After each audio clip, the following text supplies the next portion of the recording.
Welcome to the Bible Experience, where we explore the Bible one chapter at a time. Today, we'll be diving into the Old Testament, Exodus 2, the birth of Moses. Join us as we delve into the stories, teachings, and wisdom within these ancient texts. Let's begin. Now a man from the house of Levi went and took as his wife a Levite woman. The woman conceived and bore a son, and when she saw that he was a fine child, she hid him 3 months. When she could hide him no longer, she took for him a basket made of bulrushes and daubed it with bitumen and pitch. She put the child in it and placed it among the reeds by the riverbank, and his sister stood at a distance to know what would be done to him. Now the daughter of Pharaoh came down to bathe at the river, while her young women walked beside the river. She saw the basket among the reeds and sent her servant woman, and she took it. When she opened it, she saw the child, and behold, the baby was crying. She took pity on him and said, "This is one of the Hebrews' children."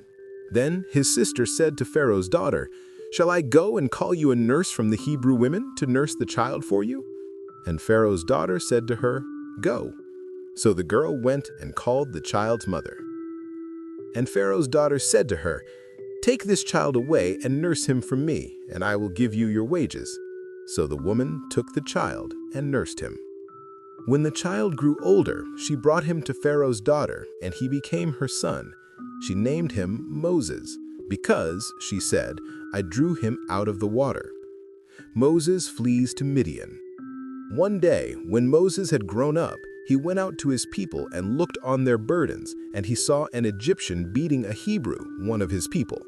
He looked this way and that, and seeing no one, he struck down the Egyptian and hid him in the sand. When he went out the next day, behold, 2 Hebrews were struggling together. And he said to the man in the wrong, "Why do you strike your companion?" He answered, "Who made you a prince and a judge over us? Do you mean to kill me as you killed the Egyptian?" Then Moses was afraid and thought, "Surely the thing is known." When Pharaoh heard of it, he sought to kill Moses. But Moses fled from Pharaoh and stayed in the land of Midian, and he sat down by a well. Now the priest of Midian had 7 daughters, and they came and drew water and filled the troughs to water their father's flock. The shepherds came and drove them away, but Moses stood up and saved them and watered their flock. When they came home to their father Reuel, he said, "How is it that you have come home so soon today?" They said, "An Egyptian delivered us out of the hand of the shepherds and even drew water for us and watered the flock." He said to his daughters, "Then where is he? Why have you left the man?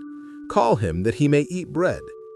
And Moses was content to dwell with the man, and he gave Moses his daughter Zipporah. She gave birth to a son, and he called his name Gershom. For he said, "I have been a sojourner in a foreign land." God hears Israel's groaning. During those many days the king of Egypt died, and the people of Israel groaned because of their slavery and cried out for help. Their cry for rescue from slavery came up to God, and God heard their groaning, and God remembered his covenant with Abraham, with Isaac, and with Jacob. God saw the people of Israel, and God knew. That's all for the Old Testament, Exodus 2, the birth of Moses.